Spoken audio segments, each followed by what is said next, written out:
कांसीराम जी ने कहा भाई ये मेरी अंडरवियर है, क्योंकि जब मेरी पैंट फटती है तुम लोग देख लेते हो, पैंट बनवा देते हो, और जब मेरी शर्ट फटती है तुम शर्ट खरीद के ले आते हो, लेकिन मेरी अंडरवियर आप लोग देख नहीं पाते, इसलिए उसको मैंने खुले में टांग दिया है, ताकि इसका कि विधायक से ज्यादा महत्वपूर्ण विचारक होता है, और जो विचारक होता है वो विधायक पैदा करता है। कहा जाता है कि बड़ी टफ है और बड़ा आसान है। कुछ लोग फेम के लिए आते हैं, कुछ लोग चुनाव लड़ने के लिए आते हैं, कुछ किस उद्देश्य के साथ कि आपसे कहीं ना कहीं ओएसडी कहीं ना कहीं एक नौकरी के पद पर उसके बाद राजनीति में जो कदम रखता है। जिस समाज में विधायक पैदा हो जाते हैं, जिस समाज में लीडर पैदा होते हैं, जिस समाज में इंस्पेक्टर कलेक्टर डॉक्टर पैदा होते हैं, तो वो समाज निरंतर गति के साथ आगे बढ़ता है। या अचानक से इस बात को लेकर कितना जानकार थे आप कि मुझे पता है कि मैं ओएसडी बनने वाला हूँ चंद दिनों में, या अचानक से ही वो फैसला आया और आपको पता चला मैं तो यार मुझे इतना बड़ा जिम्मेदारी। पहले देखिए, एक मुख्यमंत्री जी के ओएसडी थे आदरणीय मित्तल साहब, उनके साथ मैंने 2000 कौन से ऐसे प्रशासनिक कदम थे जिससे कहीं ना कहीं आप काफी हद तक प्रभावित थे? मुझे याद है कि हालांकि मानव कांसीराम जी की भाषणों में हमने सुना था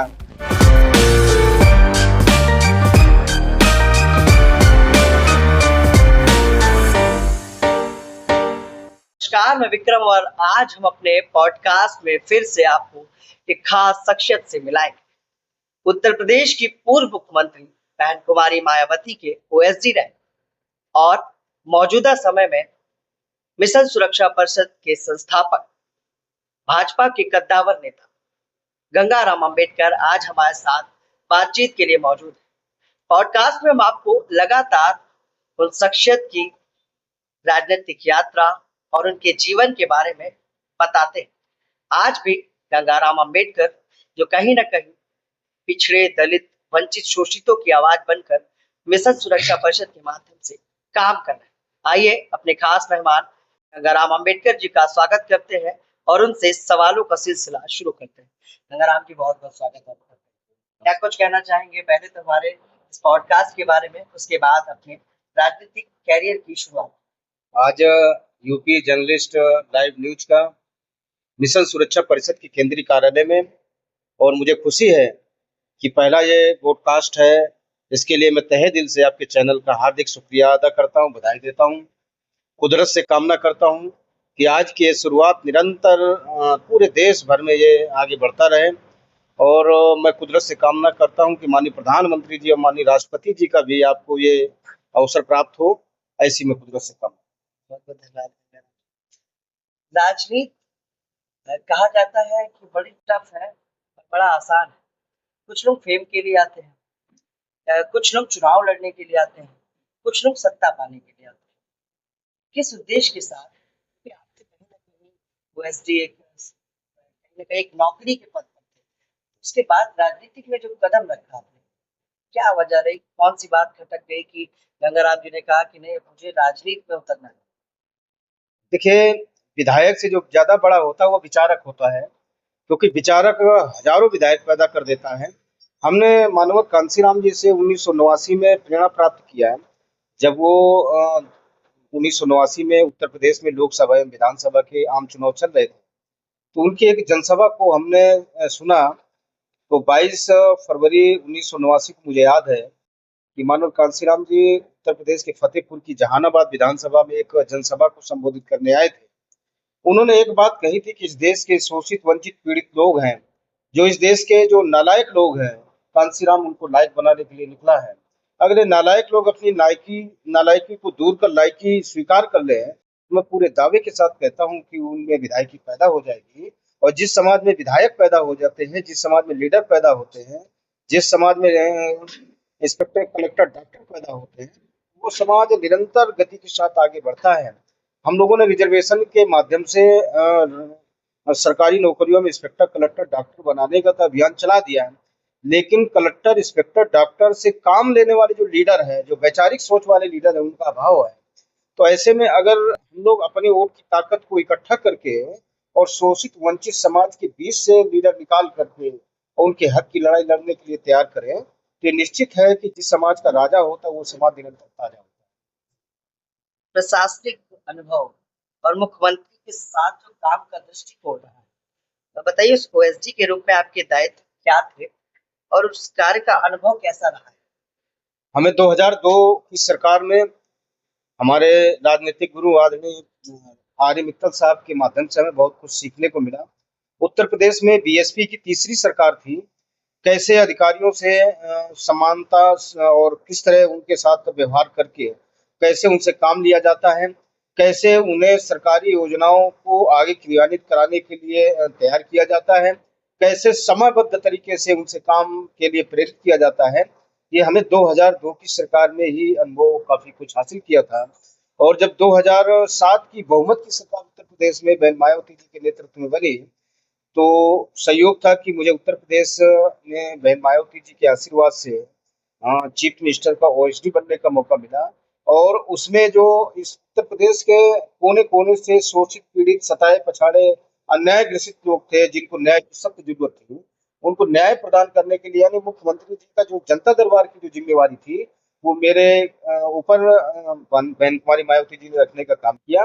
उससे हमें ज्यादातर जनता के साथ साथ प्रशासन के अधिकारियों के बीच संवाद स्थापित कराने का मौका मिला, जिससे काफी कुछ हम लोगों ने सीखने का प्रयास किया। और ये ट्रेनिंग तो हमारी बहन मायावती जी के ही नेतृत्व में काफी कुछ पूरी हो चुकी है। जैसे पता था कि ओएसडी बनने वाले हैं या अचानक से पता चला? मतलब इस बात को लेकर कितना जानकार थे आप कि मुझे पता है कि मैं ओएसडी बनने वाला हूँ चंद दिनों में, या अचानक से ही वो फैसला आया और आपको पता चला मैं तो यार अब मुझे इतना बड़ा जिम्मेदारी नहीं है? पहले देखिए, एक मुख्यमंत्री जी के ओएसडी थे आदरणीय मित्तल साहब, उनके साथ मैंने 2002 की सरकार में ट्रेनिंग प्राप्त किया। तो मेरे मन में कहीं न कहीं ऐसा हुआ कि ये काम मैं भी ओएसडी बन सकता हूँ। तो उसी तरह की तैयारी, मेहनत और लगन से पैदा किया, लगन और जुनून के साथ पैदा किया कोई भी सपना होता है, तो निश्चित तौर से वो साकार हो जाता है। तो ये सपना तो हमने 2002 की सरकार में देखा था कि मुझे एक न एक दिन उत्तर प्रदेश के मुख्यमंत्री का ओएसडी बनना है।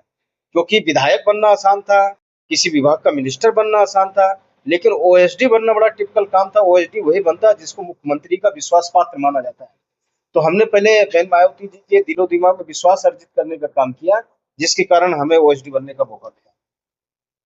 तत्कालीन सीएम बहन कुमारी मायावती जी के साथ जब आप निकटतम रहे या उनके साथ ओएसडी के रूप में काम कर रहे थे, तो कौन सा ऐसा निर्णय था, कौन से ऐसे प्रशासनिक कदम थे जिससे कहीं ना कहीं आप काफी हद तक प्रभावित हुए?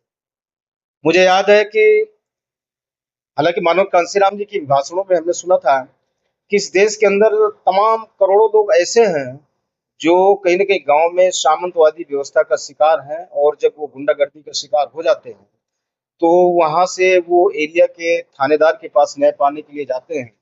लेकिन जब उसको एरिया का थानेदार न्याय नहीं देता है और सामंतवादी लोगों का उनके ऊपर शोषण बढ़ता जाता है, तो वो जिले के कप्तान के पास जाते हैं।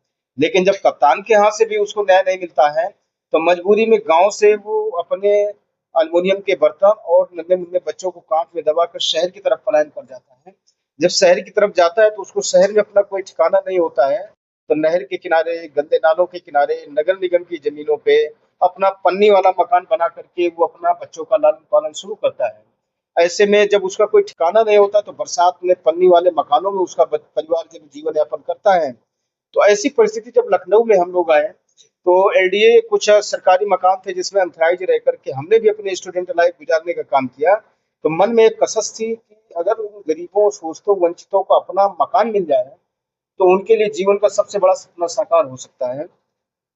तो मुझे याद है कि सेक्टर M1 के पास में माननीय बहन जी ने एक मानव कांशीराम आवास योजना के नाम से यहीं पर एक आधारशिला रखी थी।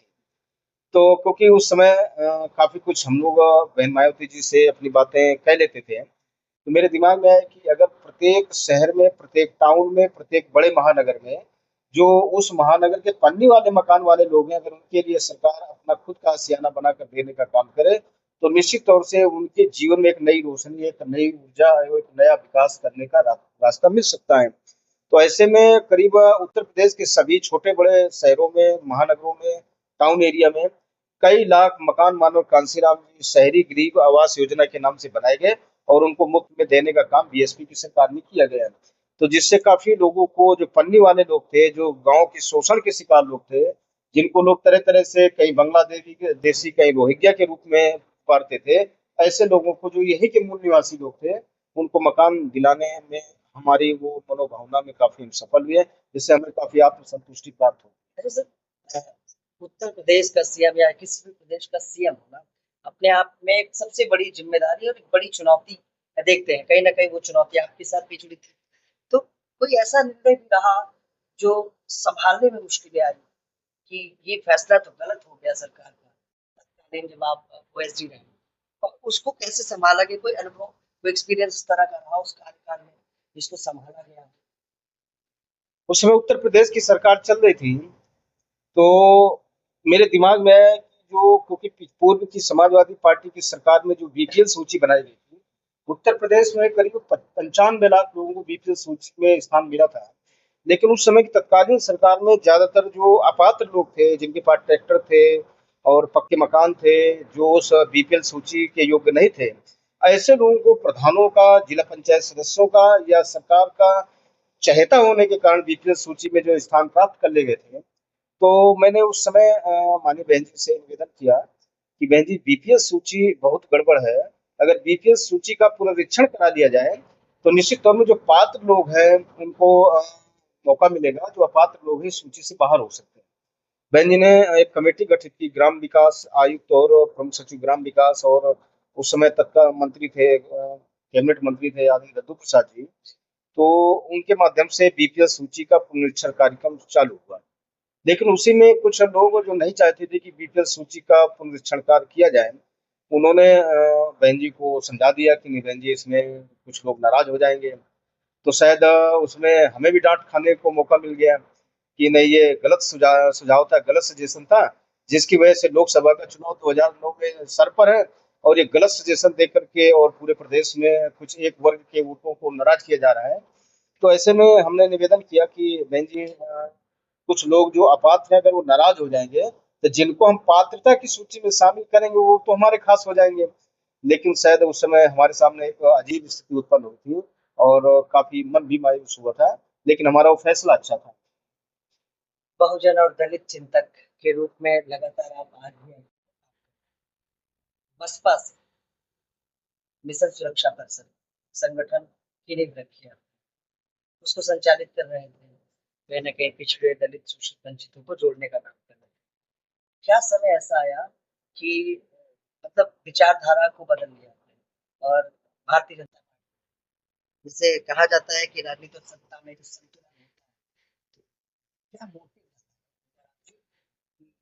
विचारधारा बदली है, ये पार्टी बदली है, या किन उद्देश्यों के साथ भारतीय जनता पार्टी के साथ?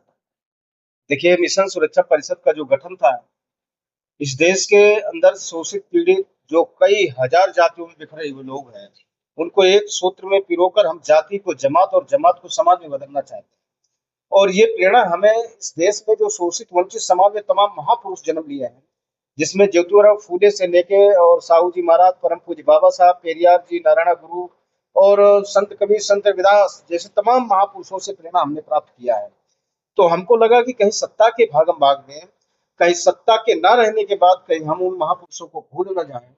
इन महापुरुषों को याद करने के लिए हमें जो ये एक कुछ लोगों के चौखट तक महापुरुष सिमट रहे थे, तो इन महापुरुषों को विस्तृत करने के लिए हमने मिशन सुरक्षा परिषद बनाया था। और इसका फायदा भी कुछ लोग समझ पाए या ना समझ पाए, लेकिन मिशन सुरक्षा परिषद का काम है कि जब 2019 में समाजवादी पार्टी और बीएसपी का लोकसभा में गठबंधन हुआ, तो शायद समाजवादी पार्टी के अध्यक्ष श्री अखिलेश यादव जी बाबा साहब अम्बेडकर के बारे में उतना अध्ययन नहीं किए थे। लेकिन सपा बसपा गठबंधन टूटने के बाद जो 6 बार की टेबल डिस्कशन थी, हमने समाजवादी पार्टी के अध्यक्ष श्री अखिलेश यादव जी को बाबा साहब अम्बेडकर के बारे में और बहुजन नायक बनने के बारे में कुछ सूत्र बताने का काम किया। तो मुझे लगता है कि जो आज लोहिया से पहले डॉक्टर अम्बेडकर की तस्वीर समाजवादी पार्टी के पोस्टर में छपी है, तो मिशन सुरक्षा परिषद, जो बाबा साहब अम्बेडकर वाहिनी जो समाजवादी पार्टी के अंदर बनाई गई, तो मिशन सुरक्षा परिषद का काम है। आज जो भारत का संविधान अखिलेश यादव के हाथ में दिखाई दे रहा है, तो मिशन सुरक्षा परिषद का काम है। समाजवादी पार्टी को मूल मंत्र देने के बाद आप समाजवादी पार्टी में भी नहीं गए? अरे भाई, हम तो सुगंध फैलाने वाले लोग हैं, सुगंध फैलाते हैं। हमने अम्बेडकर सुगंध जो समाजवादी पार्टी में फैलाया, अब कहीं ऐसा ना लगे भारतीय जनता पार्टी उस चीज से अलग हो जाए। तो जब भारतीय जनता पार्टी में आए, तो भारतीय जनता पार्टी में अम्बेडकर का सुगंध फैलाने का काम किया। आज भारतीय जनता पार्टी के केंद्रीय कार्यालय से लेकर के स्टेट ऑफिस तक बाबा साहब अम्बेडकर यानी जो काम बहुजन समाज पार्टी पिछड़ के बूथ लेवल तक बाबा साहब की जयंती मनाने का अभियान, 1 अप्रैल से लेकर 30 अप्रैल तक डॉक्टर अम्बेडकर की जयंती मनाने का अभियान, उत्तर प्रदेश के अंदर 7,000 बाबा साहब की मूर्तियों को भारतीय जनता पार्टी के कार्यकर्ताओं ने धुलाई पुछाई करके श्रद्धा के साथ और उनको आत्मीयता के साथ बाबा साहब की जयंती मनाने का काम, हर सरकारी दफ्तर में डॉक्टर अम्बेडकर की तस्वीर को कंपलसरी कराने का काम, और बीएसपी की हुकूमत बनाए गए स्मारक संग्रहालय के रंग रोगन और उनमें मेंटेनेंस और नया जीवन दान देने का काम मिशन सुरक्षा परिषद का काम है। सुगंध से कांग्रेस छूट गई है। क्योंकि नहीं देखा, ऐसा है कि कांग्रेस तो पहले भी उसके इरादा कभी नहीं रहता था। जब बाबा साहब अम्बेडकर जिंदा थे तो बाबा साहब अम्बेडकर के कदम कदम पर रोड़े अटकाने का काम तो कांग्रेस पार्टी ने किया। उनको चुनाव लड़ाने, वो चुनाव हराने का काम, उनको संविधान सभा में न जाने देने का काम, उनको बॉम्बे प्रेसिडेंट में न जाने देने का काम, पूरा पैक्ट से लेकर के कांग्रेसियों ने बाबा साहब अम्बेडकर के जीते जी उनके कदम कदम पर रोड़े डालने का काम किया। तब दुनिया में बाबा साहब नहीं है तो बाबा साहब अम्बेडकर को कांग्रेस कैसे सम्मान दे सकती है? तो कांग्रेस ने तो बाबू जगजीवन राम को भी धोखा देने का काम किया। वो बार बार ये कहते थे कि बाबू जगजीवन राम के नेतृत्व में चुनाव लड़ रहे हैं क्योंकि बाबू जगजीवन राम को देश का प्रधानमंत्री बनाना है। जैसे कांग्रेस पार्टी को बहुमत मिलता था तो कहते बाबूजी फैसला करें कि प्रधानमंत्री किसको बनाना है। तो बाबू जगजीवन राम के नाम पर चुनाव लड़ने वाली कांग्रेस कभी बाबूजी को प्रधानमंत्री नहीं बनाया। और जब ये अंतरिम सरकार उत्तर भारत में बननी थी 1946 में, तो एक डेलीगेट्स बनाया गया। डेलीगेट्स में तय किया गया कि जो 17 लोगों का डेलीगेट्स तय करेगा कि भारत का प्रधानमंत्री कौन होगा। तो 17 लोगों में 2 अब्सेंट हो गए। 13 लोगों ने पंडित नेहरू को वोट दिया कि पंडित नेहरू को देश का प्रधानमंत्री बनाया जाए, और 12 लोगों ने सरदार पटेल को वोट दिया। तो 12 लोगों को सरदार पटेल को जब वोट दिया तो सरदार पटेल को देश का प्रधानमंत्री बनाना चाहिए। लेकिन नेहरू के कान में महात्मा गांधी जी ने कहा कि भाई नेहरू की बड़ी दिली तमन्ना कि वो एक जिन्ना तो पाकिस्तान के प्रधानमंत्री बन जाएंगे, लेकिन नेहरू को अगर प्रधानमंत्री बनने का मौका नहीं मिलता और देश का विभाजन हो जाएगा। सरदार पटेल ने कहा कि 548 रियासतों को मिलाकर हमने अखंड भारत बनाया है, भारत का विभाजन तो सरदार पटेल की लाश पर होगा। हमें प्रधानमंत्री का पद नहीं चाहिए, हमें एक अखंड भारत चाहिए। तो अखंड भारत के चक्कर में सरदार पटेल को भी कांग्रेस ने जो है प्रधानमंत्री नहीं बनाया। तो जगजीवन राम जी के साथ धोखा, सरदार पटेल के साथ भी धोखा, और कांग्रेस ने बाबा साहब अम्बेडकर के साथ भी धोखा दिया। इस चुनाव में लोकसभा का हुआ था, मैंने देखा कि कांग्रेस बाबा साहब के संविधान को लेकर चल रही थी, उनकी विचारधारा पर चल रही थी।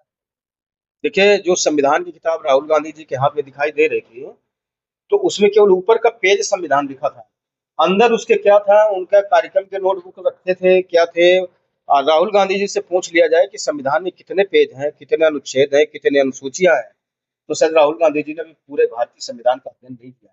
अगर भारतीय संविधान का अध्ययन उनके पुरखों ने कर लिया होता है तो देश में जो गरीबी हटाओ के नाम पर कांग्रेस ने लगातार वादा करके नारा दिया, हमारे लोगों को गरीब बनाने का काम किया, आजादी के बाद इस बात का सबूत है कि भारत का संविधान लागू होने के बाद भी सबसे ज्यादा संविधान को कमजोर करने का काम किसी ने किया तो कांग्रेस ने किया। अपने पूरे 55 साल की हुकूमत में 88 बार कांग्रेस ने संशोधन किया है, और यहाँ तक कि इमरजेंसी के दौरान तो कांग्रेस ने संविधान को ही पूरा नेस्तनाबूद करने का काम मतलब किया। इसका मतलब ये मान के चले गंगाराम जी कि आज जो कानूनों में संशोधन हो रहा है, इससे पूर्व में भी कई संशोधन बड़े हो चुके। मोदी सरकार ने केवल अभी तक 8 संशोधन किए हैं। 11 साल के कार्यकाल में 8 संशोधन हुए हैं, और जो संशोधन हुए वो जन कल्याणकारी संशोधन हुए हैं। चाहे वो महिलाओं को रिजर्वेशन देने का मामला हो, चाहे धारा 370 का हटाने का मामला हो, चाहे बांग्लादेश के कुछ देशों को भारत में शामिल कराने का मामला हो, और चाहे वो बैकवर्ड कमीशन को भारत में लागू कराने का मामला हो। सर आज सत्ता पक्ष में है, मैंने देखा है बाहर जो दबाव होता है राजनीतिक जिम्मेदारी, इसको किस तरह से देखते हैं, किस प्रकार का दबाव झेल रहे हैं राजनीति में, और किस देखिए, प्रकार की जो नई जिम्मेदारियां मिली, इससे स्वतंत्र कहीं ना कहीं ये लगता है कि हम अपने लोगों के लिए कुछ अलग कर पाएंगे। नहीं, दबाव नहीं, हमें तो स्वतंत्रता महसूस होती है, क्योंकि जिस विचारधारा को लेकर के हम लोगों ने मिशन सुरक्षा परिषद बनाने का काम किया, वही माहौल, वही हालात वहां पैदा करके हमने बाबा साहब अम्बेडकर के बारे में पूरा बताने का काम मंच भारतीय जनता पार्टी का मिला और सोच बाबा साहब अम्बेडकर की मिली। तो जो उत्तर प्रदेश के विभिन्न जनपदों में भारतीय जनता पार्टी ने हमारे कार्यक्रम लगाने का काम किया, तो हमको दबाव नहीं, हमें तो वो स्वतंत्रता मिली कि जो बाबा साहब अम्बेडकर के बारे में है। बाबा साहब अम्बेडकर ने इस देश के समाज के लिए, बाबा साहब अम्बेडकर ने अपर कास्ट के लिए, महिलाओं के लिए, अल्पसंख्यकों के लिए, पिछड़ों के लिए, दलितों के लिए क्या काम किया है, इसको आपको विस्तार से बताना है। तो हर जिले में करीब 40 से 45 मिनट तक हम बाबा साहब अम्बेडकर के उन कामों को बताने का काम करते हैं, तो हमें तो कोई दबाव नहीं है। सर हम मानसिक रूप से स्वतंत्रता महसूस कर रहे हैं। अच्छा पहले सर मैंने देखा कि सबसे बड़ा मुद्दा महंगाई और बेरोजगारी था। आज आज आपके मुताबिक क्या लगता है कि देश की सबसे बड़ी समस्या महंगाई या बेरोजगारी है या खत्म? देखिए, ऐसा है कि विचारधारा के आधार पर, क्योंकि ये जब से देश आज़ाद हुआ है और आगे तक महँगाई और बेरोज़गारी, क्योंकि जैसे जनसंख्या बढ़ती रहेगी, तो ये समस्याएँ तो निरंतर किसी भी सरकार के सामने बनी रहेंगी। लेकिन सरकार की नीतियाँ निर्धारित करती हैं कि कितने हद तक। अब जैसे कि इन्वेस्टर समिट का जो कार्यक्रम है, इन्वेस्टर समिट का कार्यक्रम जो सरकार के द्वारा है, बड़े-बड़े उद्योगपतियों को उत्तर प्रदेश की या देश की धरती पर आमंत्रित किया जाए। ज़्यादा-ज़्यादा कल कारखाने डाले जाएँ, उसमें जो बेरोज़गार हैं, टैलेंट योग्य युवा नौजवान हैं, उनको ज़्यादा-ज़्यादा रोज़गार दिया जाए और बेरोज़गारी समाप्त किया जाए। क्योंकि नौकरियाँ सीमित हैं, जनसंख्या बड़ी तेज़ी से जिस तरह से बढ़ रही है, तो सारे रोज़गार पढ़े लिखे लोगों को तो रोज़गार देना बड़ा टिपिकल काम है। लेकिन अवसर पैदा करना पड़ेगा, और सरकार ने अवसर पैदा करने का काम किया है कि ज़्यादा से ज़्यादा कल कारखाने, ज़्यादा-ज़्यादा उद्योग स्थापित करके प्रदेश के तमाम बेरोज़गार लोगों को, जो पलायन करके सूरत, गुजरात, बॉम्बे भाग रहे थे, उनको उत्तर प्रदेश में ही अच्छा सर रोज़गार देने का कानून प्रयास व्यवस्था की बात करें तो जब से आप राजनीति में कि सरकार में कानून व्यवस्था को बिल्कुल चुस्त दुरुस्त या टाइट देखा और लगा कि अधिकारी डरता है अगर कोई वहां पहुंच गया जनता दर्शन में या मुख्यमंत्री के दरबार उसकी तो नौकरी गई। आज लगता है कि वो सिचुएशन है या लगता है आज तो उससे बदतर हालात हो गए कि लोग थाने पे नहीं सुनवाई, कमिश्नर नहीं सुन रहा है, डीजीपी के पास तक जाते हैं, फिर जनता दरबार जाते हैं और जनता दरबार जाने के बाद महीनों चक्कर में। देखिए, ऐसा है कि उत्तर प्रदेश में बीएसपी की 4 बार की हुकूमत में माननीय बहन जी ने प्रशासन और गुंडे माफियाओं को ये बताने का काम किया कि मुख्यमंत्री का पद क्या होगा। तो मुख्यमंत्री के रूप में जिस तरह से सख्त कानून व्यवस्था को दुरुस्त करने का काम किया, तो उसकी नज़ीर है। और मुझे लगता है कि आदमी बहन जी के बाद उत्तर प्रदेश में श्री कल्याण सिंह जी ने काफ़ी हद तक कानून व्यवस्था को दुरुस्त करने का काम किया। इसके बाद मौजूदा जो योगी आदित्यनाथ जी हैं, जो जिस तरह से गुंडे माफियाओं के अंदर, अपराधियों के अंदर भय पैदा करने का काम किया है, उनके जो बुलडोजर के खौफ ने उत्तर प्रदेश में जिस तरह का माहौल पैदा किया है, तो बहन मायावती जी और कल्याण सिंह जी के शासन के 4 कदम आगे वो शायद निकल चुके हैं। इसलिए क्योंकि अब एक बार अपराधी अपराध करने के बारे में कई बार सोचता है, और जो कानूनी तरीके से जिस तरह से पुलिस को पूरी छूट दी गई है कि गुंडा माफिया अपराधी अगर अपराध करके भागता है, वो पाताल लोक में भी छुप के चला जाए, तो पुलिस उनको ढूंढ करके शिकंजों के अंदर, शिकंजे के में कसने का काम करती है, उसको जेल भेजने का काम करती है। जो पुलिस से टकराने का काम करता है उसको इनकाउंटर करने का काम करती है। या उत्तर प्रदेश में इस तरह का कानून का भय है कि गुंडे माफिया यूपी की सीमा छोड़कर नेपाल एवं बिहार भागने के लिए मजबूर हो गए हैं। तो कानून व्यवस्था तो पूरी तरह से चुस्त दुरुस्त नजर आ रही है। मुझे लगता है कि आपकी विचारधारा भारतीय जनता पार्टी की विचारधारा मेल खा रही है। देखिए, ऐसा है कि अगर हमारी विचारधारा को कोई स्वीकार कर लेता है, जी क्योंकि हम लोग फूले साहब अम्बेडकर की विचारधारा के मानने वाले लोग हैं, तो निश्चित तौर से जो हमारी विचारधारा को कोई स्वीकार कर लेता है, तो हमें मेल खाने में कोई प्रॉब्लम नहीं है। लेकिन अभी अभी हाल ही में आपने सुना होगा एक फिल्म आई है फूले। फूले एक फिल्म भी आई जिसका विरोध देखा होगा सोशल मीडिया पर कई वीडियो वायरल हुआ। क्या लगता है समाज में इन महापुरुषों के बारे में बताने और दिखाने की जरूरत है आज भी कि नहीं? देखिए, ऐसा है और कि इसको अगर दिखाने से कोई रोक रहा है तो संकुचित सोच के लोगों ने जब जब कोई फिल्म आई है, तो उस पे प्रतिशोध करने का काम किया है। लेकिन क्योंकि जो आइडियोलॉजिकल वैचारिक जो सोच रखने वाला जो हुकूमत होती है, उसको जरूर लागू करती है। जबकि सीरियल एक महानायक के रूप में आया था, कुछ लोगों ने महानायक का विरोध किया है। बाबा साहब अम्बेडकर के जीवन पर आधारित जो महानायक सीरियल है, उसका विरोध किया है। लेकिन मोदी सरकार ने खुलेआम उसको महानायक को आज सीरियल चलवाने का काम किया है। फूले फिल्म पर भी कुछ संकुचित सोच के लोग विरोध कर रहे हैं, लेकिन उत्तर प्रदेश सरकार के साथ केंद्र की सरकार ने उसको अनुमति दी है, और सिनेमा हॉलों में चल रही है, लोग देख रहे हैं। तो संकुचित सोच वाले लोग तो जरा सी बात में वो जो इस तरह का प्रतिशोध करते हैं, तो पहले भी करते रहे, आगे भी करते रहेंगे, उनके प्रतिशोध करने का कोई अस्तित्व नहीं। सब राजनीति का एक अच्छा तजुर्बा है लगता है। युवा आज राजनीति में क्या लगता है एक अच्छे राजनेता और अच्छे एक प्रशासक में बड़ा अंतर क्या होता है सबसे बड़ा अंतर? जो काम है वो शासन चलाना है, और जो राजनीतिक काम होता है वो प्रशासक को चलाना होता है। क्योंकि जब राजनेता सत्ता पे होता है तो जितना ब्यूरोक्रेट है उसके अधीन काम करता है, और जो राजनेता होता है बहुआयामी होता है। प्रशासक जो होता है एक क्षेत्र होता है, कोई मेडिकल से संबंधित है तो मेडिकल की जानकारी है, अगर वो राजस्व से संबंधित राजस्व की जानकारी है, अगर उसको ग्राम विकास से संबंधित ग्राम विकास की जानकारी है। क्योंकि जो लीडर होता है वो बहुआयामी, उसको बहुत जानकारी होती है। किसी भी विभाग को, किसी लीडर को, राजनेता को मिलता है तो उसी विभाग को सुचारू रूप से चलाना शुरू कर देता है। तो प्रशासन और जो राजनेता का चोली दामन का साथ है, एक के बगैर दूसरा अधूरा है और दूसरे के बगैर दूसरा अधूरा है। तो इसलिए प्रशासन और जो राजनेता है, प्रशासक और राजनेता दोनों एक सिक्के के दो पहलू हैं। इसके बगैर सरकार चलाना और शासन चलाना बेमानी है। तो इसलिए प्रशासक और राजनेता का तारतम्य होना ही बेहतर सरकार का प्रदर्शन करता है। सर, कौन सी सरकारी योजना या नीति रही है जिसे लागू कराने में तत्कालीन सरकार में जब आप ओएसडी रहे तो सीधी आपकी भागीदारी रही?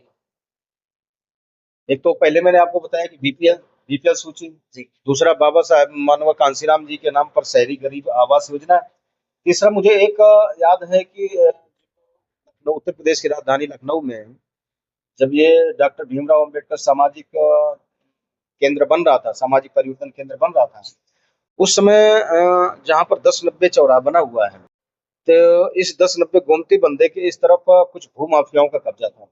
और भूमाफिया वो शासन से जुड़े हुए एक वरिष्ठ अधिकारी के बहुत खास हुआ करते थे। तो उसकी फाइल जब मेरे पास आई तो मैंने माननीय मुख्यमंत्री जी को अवगत कराने का काम किया कि इसमें कुछ भूमाफियाओं ने इन जमीनों पर कब्जा कर रखा है, और वो ज्यादातर शेड्यूल कास्ट और बैकवर्ड की जमीनें हैं जिनको औने पौने दाम दे करके वो सब बेच की जमीन पर कब्जा कर लिया है। तो शायद उस समय माननीय बहन जी थोड़ा सा नाराज हुए, लेकिन जब उसकी जांच कराए तो निश्चित हमारी बात भी सच्चाई थी। फिर वो भूमाफियाओं से वो जमीन खाली कराई गई, और जिसको लेकर के गोमती के बंदे से इस तरफ जितना बेहतरीन 10-90 चौराहा और ये सब बना हुआ है, तो मुझे याद है कि वो मेरे ही प्रयास से वो काम किया गया है, जो आज लखनऊ की शान शौकत है और लखनऊ में घूमने वाले पर्यटकों के लिए एक आकर्षण है। देखते हैं सर, 3 बिंदु अहम है किसी भी राजनीति में। उत्तर प्रदेश में जब चुनाव होते हैं तो इन्हीं की बात है, युवा, किसान।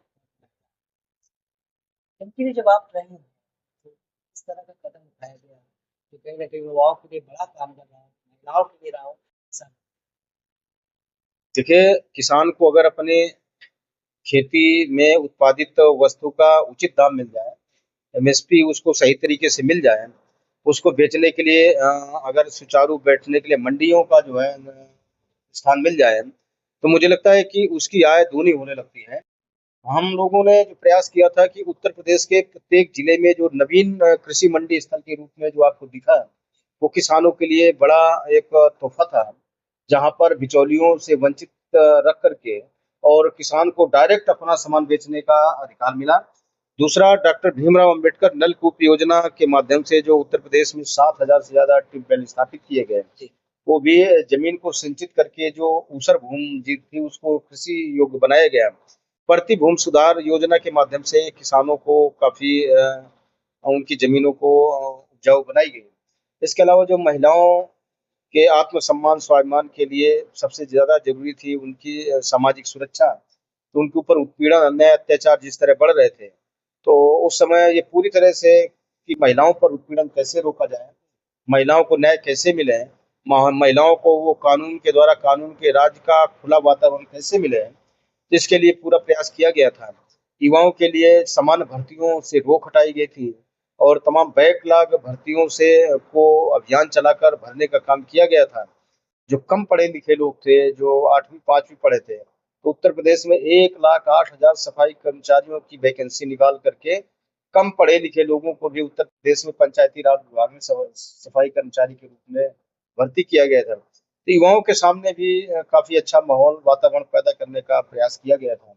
आज भी युवाओं के लिए हम लोग काफी चिंतित रहते हैं, और युवाओं से कहते हैं कि पढ़ाई लिखाई के साथ साथ सामाजिक जानकारी रखना बहुत जरूरी है, क्योंकि किताबी ज्ञान अलग दीगर बात है, लेकिन जो सामाजिक ज्ञान होता है उसमें जीवन में आगे जीने के लिए, आगे बढ़ने के लिए तमाम रास्ते दिखाई देते हैं किताबी ज्ञान के साथ साथ सामाजिक ज्ञान हासिल अच्छा करना सर, बहुत आज हर युवा राजनीति करना चाहता है, उसको लगता है कि बेहतर भविष्य है और कहीं ना कहीं राजनीति में आने के बाद एक ताकत मिलती है, जिससे वो जो सपने हैं या क्षेत्र में जो भी काम करना चाहता है वो कर पाता है।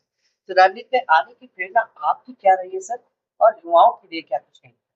देखिए, हमारे पूरे खानदान में तो कभी कोई वार्ड मेंबर का इलेक्शन भी नहीं लड़ा था। और हम जब 8वीं 9वीं में पढ़ गए थे तो थोड़ा सा इंटरेस्ट बढ़ा था। उस समय मानव कांसीराम जी की एक जनसभा में हम लोग शामिल हो गए थे।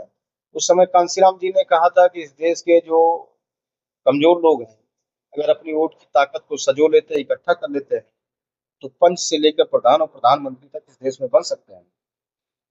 तो उस समय हमने देखा था कि साइकिल से पैदल चल करके लोग भूखे प्यासे रह करके राजनीति कर रहे थे। तो हमें भी लगा कि ऐसे अवसर में जब ये लोग काम कर सकते हैं तो हम लोग भी राजनीति करके आगे बढ़ सकते हैं।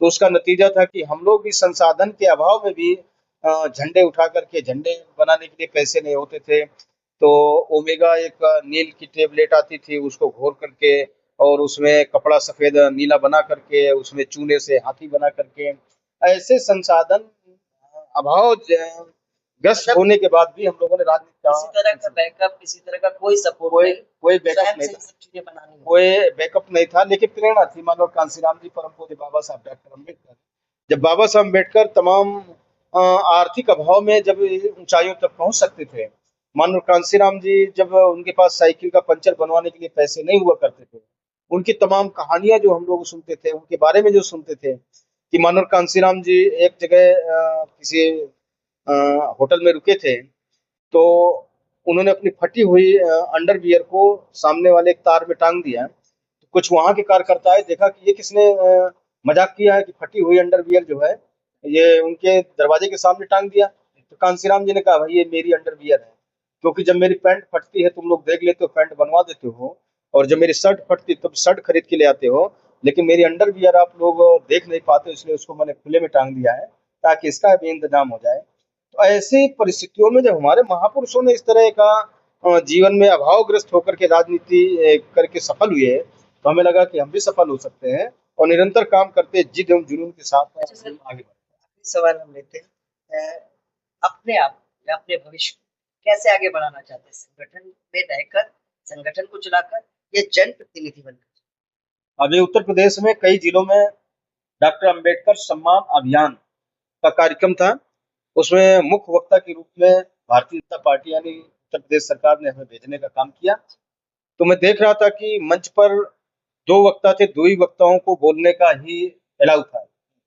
तो एक तो वो वरिष्ठ कोई न कोई भारतीय जनता पार्टी से मिनिस्टर, या अब एक जगह तो डिप्टी सीएम साहब थे। तो 2 लोग बोल रहे थे, बाकी उस जिले के विधायक, सांसद और पूर्व मंत्री रहे लोग जो है बैठ कर सुन रहे थे। तो मुझे लगा कि विधायक से ज़्यादा महत्वपूर्ण विचारक होता है, और जो विचारक होता है वो विधायक पैदा करता है। तो ऐसे में मुझे लगा कि राजनीति में विधायक बनना ज़रूरी नहीं है। अगर विचारक आप बनते हैं, विचारधारा को स्थापित करते हैं, किंग बनने से ज़्यादा किंग मेकर बहुत महत्वपूर्ण होता है। अगर हम विचारधारा को मजबूत करके आगे बढ़ते हैं, तो केवल हम ही विधायक नहीं, बहुत लोगों को विधायक बनने का रास्ता साफ हो सकता है। और ऐसी हमारी कोशिश है कि हमारा विधायक बनना पर्याप्त नहीं, अगर लेकिन हमारी सोच, हमारे प्रयास से अगर तमाम विधायक समाज से निकलने लगे हैं, तो फिर हम महाविधायक हो सकते हैं। इसलिए महाविधायक बनने की तमन्ना है। बिल्कुल सर, बहुत बहुत धन्यवाद। बड़ा अच्छा लगा आज आपसे बात करके, लेकिन आज एक देश में दर्द, शायद वो दर्द हम सभी महसूस कर रहे हैं जो हमारे देश में आतंकी हमला, इस पर शब्द अगर कुछ कहना चाहेंगे तो क्या? देखिए, 22 अप्रैल को जिस तरह जम्मू कश्मीर के पहलगांव के बसयान घाटी में हमारे देश के तमाम जो पर्यटक जो सुकून तलाशने के लिए कश्मीर घाटी गए थे, उनको निहत्थे लोगों के ऊपर जिस तरह से कायराना हरकत की गई, पूरा देश स्तब्ध रह गया। और इस तरह की कायराना हरकत करने वाले जो पाक पोषित आतंकवादियों ने उसकी जिम्मेदारी लेने का काम किया है, निश्चित तौर से वो हमारे देश के 140 करोड़ लोगों को ललकारने का काम किया है। और जिस तरह से पाकिस्तान कंगाली की कगार पर रह करके और इस तरह की कायराना हरकत अपने आतंकवादियों से कराने का काम किया है, बहुत ही निंदनीय है। और जितनी भी निंदा की जाए कम है। और हमें देश की सरकार पर पूरा यकीन है, जिस तरह से केंद्र की सरकार अपनी पूरी तैयारी कर रही है, हमारी सेना पर अपना पूरा यकीन है, हमारी सेना की बहादुरी पर पूरा यकीन है कि कोई भी आतंकवादी बचेगा नहीं, उसको पाताल लोक से ढूंढ-ढूंढ करके मारा जाएगा। वो चाहे कराची में छुपा हो या पाकिस्तान की कोख में छुपा हो, उसको भारत सरकार निकाल कर लाएगी। और जो हमारे 28 लोगों ने जिनकी जान ली है, तो कई लाख लोगों को वो आत्मसंतुष्टि होगी जब उन आतंकवादियों का खात्मा होगा। ऐसे में जो आपके चैनल के माध्यम से जिन लोगों की जान गई है, उनके लिए मैं गहरी संवेदना व्यक्त करता हूँ और दुखी परिवार को साहस बढ़ाने के लिए मैं उनसे कहना चाहता हूँ कि आपके जो भाई-बहन, बेटा-बेटी जो शहीद हुए हैं, तो ज़रूर देश उसका बदला लेगा और उनकी चेतना को शांति प्रदान करेगा। बहुत-बहुत धन्यवाद। धन्यवाद। ये थे हमारे साथ हमारे खास मेहमान गंगाराम अंबेडकर जी। मायावती जी के ओएसडी रहे हैं। प्रशासनिक अमले को भी अच्छे से संभाला है। कई ऐसे महत्वपूर्ण कदम इनके कार्यकाल में भी लिए। आज मिशन सुरक्षा परिषद के माध्यम से पिछड़े, दलित, शोषित, वंचितों की आवाज बनते हैं।